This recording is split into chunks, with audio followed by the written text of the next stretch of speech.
Hey, what's up everyone? This is the Q&A video. Very big thank you to everyone who sent in questions. I had quite a bit, and there was about 50 questions all up, so I just really got to condense it because otherwise it'll just go forever. So hopefully I catch something on your topic. If not, I apologise. Maybe I'll do some more Q&As in the future. But there was a few questions on similar topics each, so I just tried to get a bit of variety, and hopefully it catches something you're after. So yeah, let's get into it.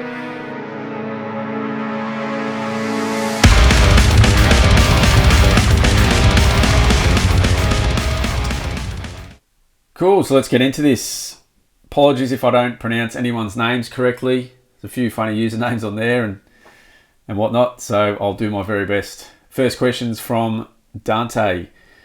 If you had to say, what is something you feel drummers tend to overlook when composing or performing? Well, for me, I'd say just conviction and the authority behind your execution of what you're playing.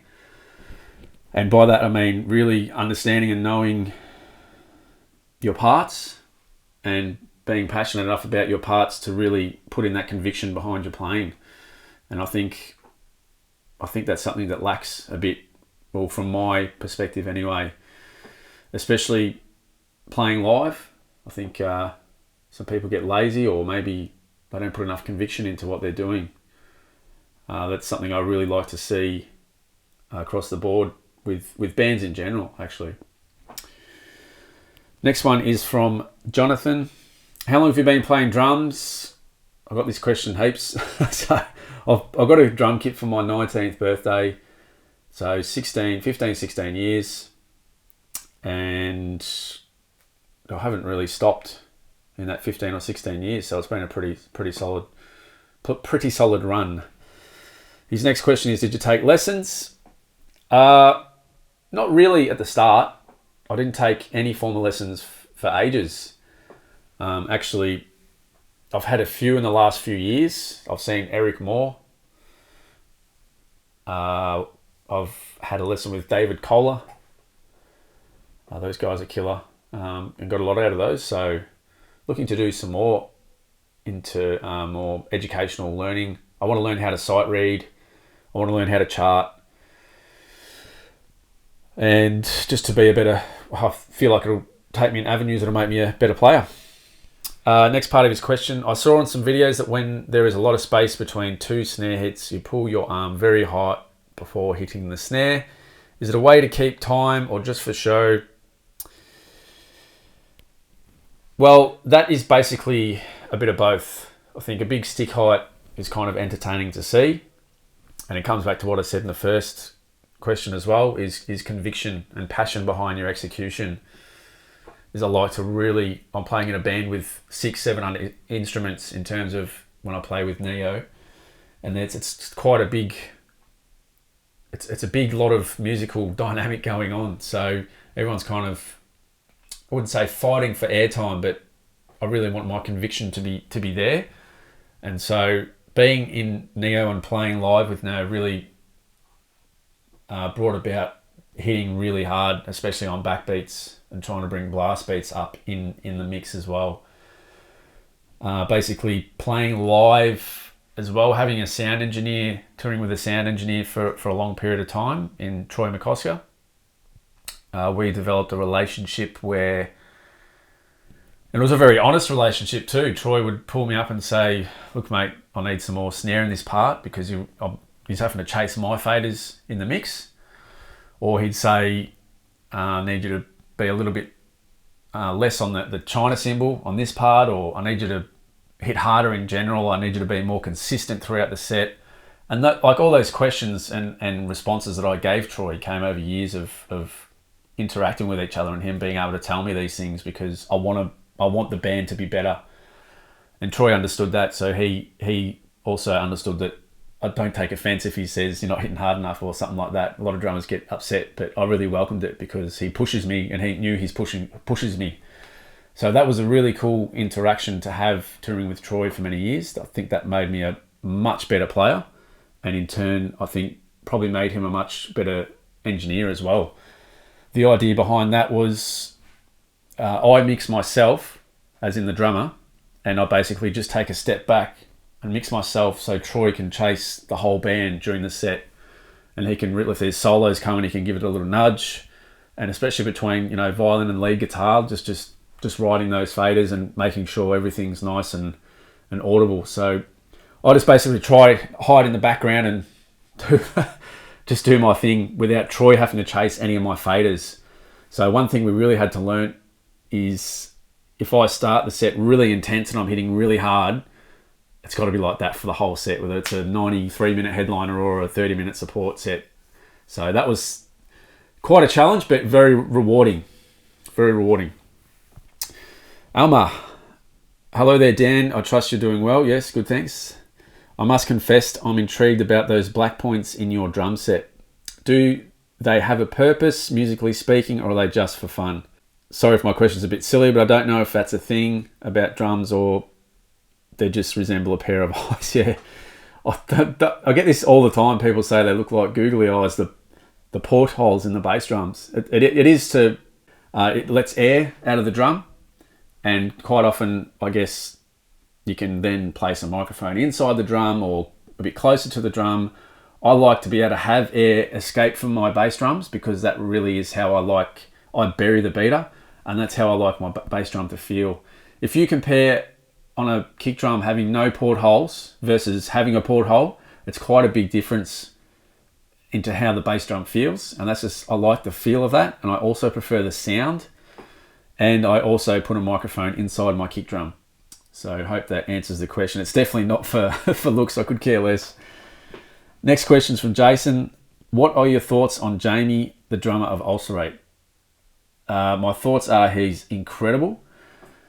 I've been watching Jamie for over 10 years, and I've been lucky enough to meet Jamie a few times, and he's an awesome dude. Shout out Jamie if you watch this by any chance, but he's one of the best in my opinion. He really is, creatively. Just goes about his business in such a humble way too, and I really respect how he goes about his business. So props to Jamie. Another part to Jason's question: who were your favourite drummers growing up? Well, it's got to be Lars. Love Lars. Still love Lars to this day, and I don't think anyone else can play in Metallica. I don't care what you think. So growing up, the biggest ones for me were Frost from Satyricon, Derek Roddy, Lars, as I mentioned, Sepultura, Igor, and let's go with, it's got to be Mr. Rudd, AC/DC, I'd say. Another question from Matt is, what's your favourite sandwich? I don't really eat sandwiches, I've got to say. So I'll just go with the Vegemite Sanger. How do you approach writing your drum parts for songs that are nearly 17 minutes in length, keeping each individual section of the song interesting but allowing for the bigger picture of the overall song to flow so smoothly? And Plague Flowers is a great example of that. Your ability to have incredibly unique but complex sections flow into more simple sections and so on through the song really make you stand out as a drum songwriter. Well, appreciate that, mate. That's very kind. The way I approach writing drums, I basically tell myself at first I'm a musician before I'm a drummer. So what I mean by that is I'm listening to music and I'm paying attention to the music before I put my drumming ego or whatever in there. So I really try and pay as much respect to the music as I can, and I want to serve the music the best I can before, the ego of your drummer self sort of gets in there and just wants to go nuts or whatever. So that's number one. Number two, I really just pay attention to accents and what's happening within the section and how that involves the next section, and just trying to pay attention to dynamics. So does something need to be brought from soft to forte, or does it need to go from intense to non-intense, and all those sorts of decisions, all these decision-making processes is what comes up with the final product. So I just basically listen to the music and try and understand what that music needs at the time. And if that also means conversations with other band members to get a real good idea of perhaps what they were thinking, to try and be on that same wavelength, that's what I try and do. Okay, next question from Zhao. He's got a couple of questions. First one is, love your drum sounds on the albums and playthroughs. Are you usually involved in the production or mixing? I'd love to know how they get so punchy. That would take my mixes to a whole new level. Okay, so I'm always involved in at least the production of my drum sounds. The mixing, I'm always having a conversation with whoever's mixing it to understand we're both on a same wavelength of that extent. But definitely the production, so setup, tuning, and of course how I hit the drums makes a massive factor into all those things.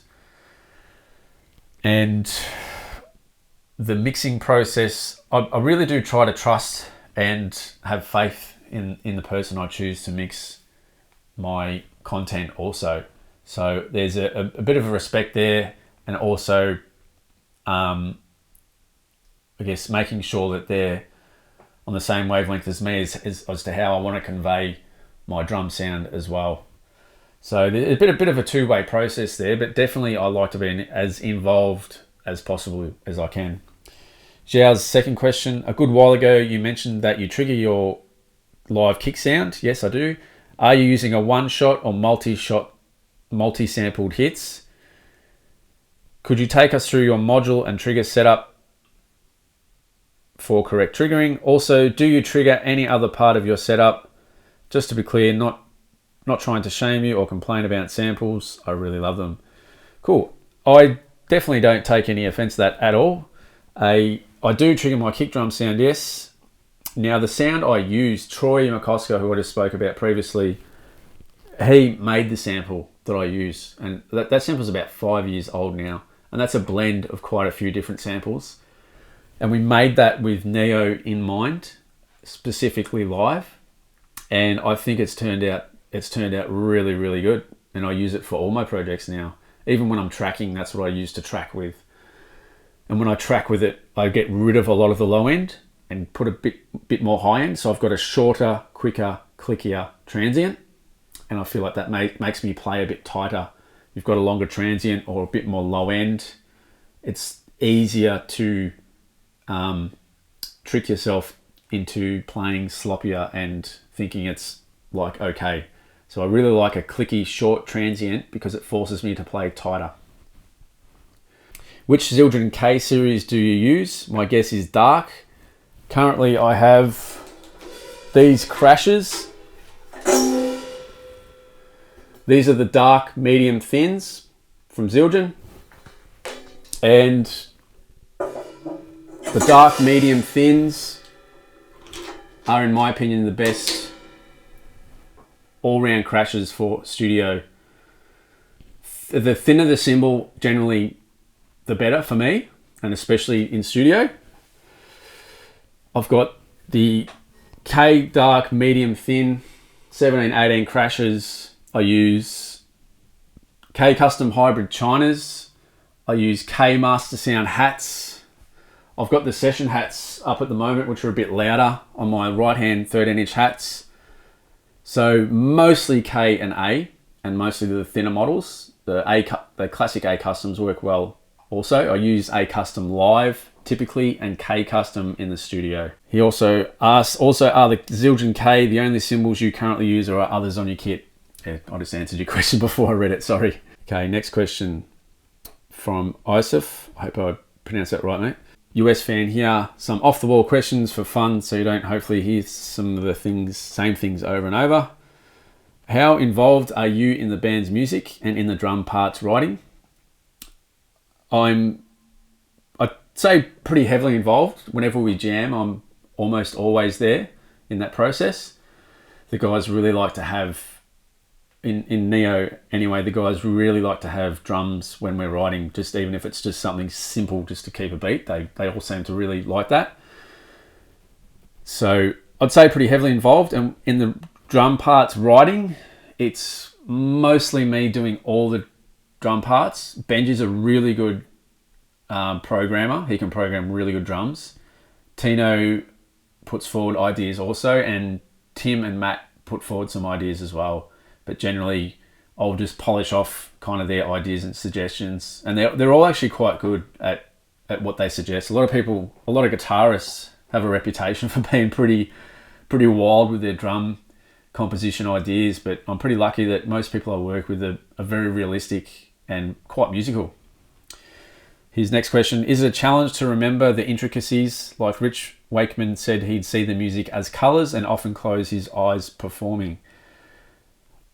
It is a challenge, yes. It takes quite a lot of work to get longer, intricate songs down and to get the dynamic that's required as a muscle memory as well. That takes quite a bit of time.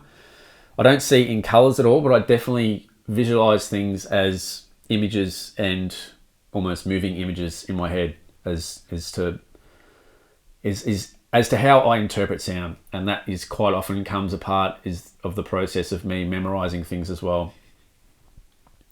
Third question: do you play anything else but drums? I play a little bit of guitar, and I want to play more. Hopefully I'll get back into that soon. Number 4, you get 5 drummers to name as either influences or you really like their playing. I answered that before, so yeah, Jamie, Derek Roddy, Lars, Frost, Rudd. There's so many. That's hard, but that's quick 5. How do you build up and maintain endurance, especially your impeccable double bass work? That comes from a lot of drills and practicing the songs a lot and not taking time off, really.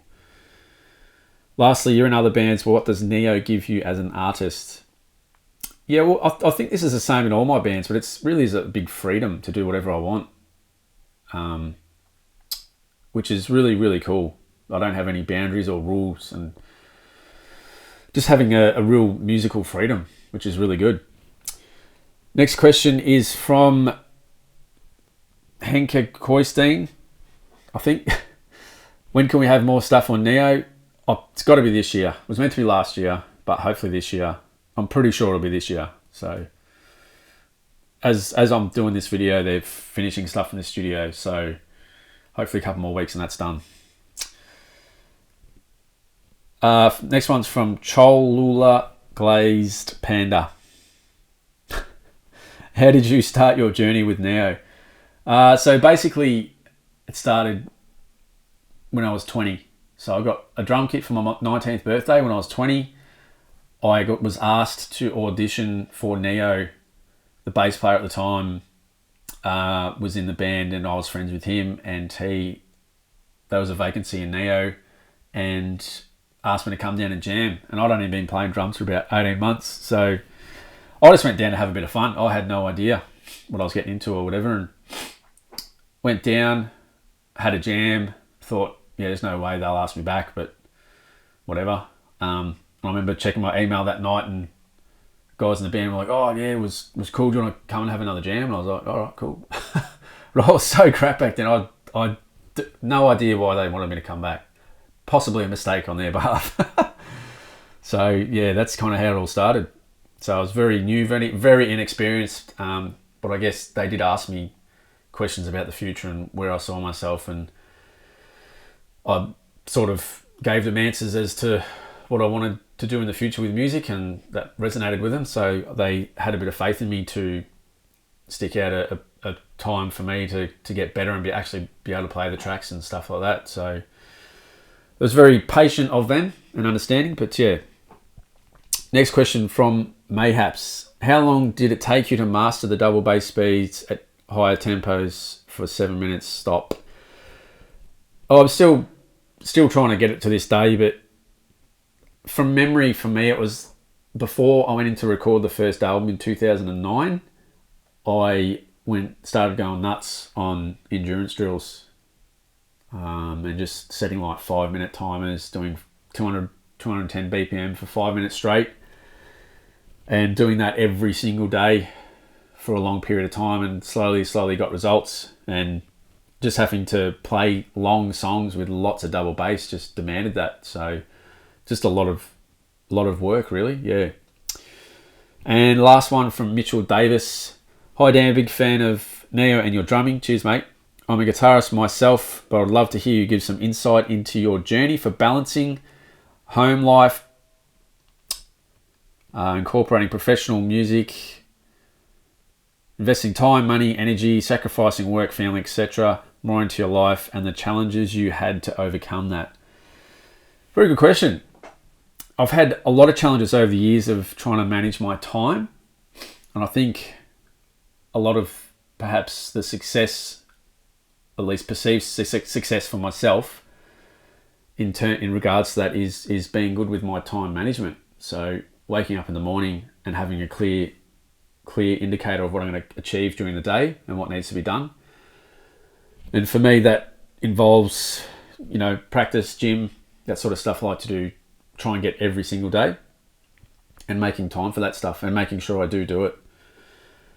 But basically, over the years, there's been some quite big challenges. I've been in full-time careers that would be, I guess, deemed successful, and I've left those careers multiple times to chase music, I guess, and chase what makes me happy, which is music and performing music and playing music.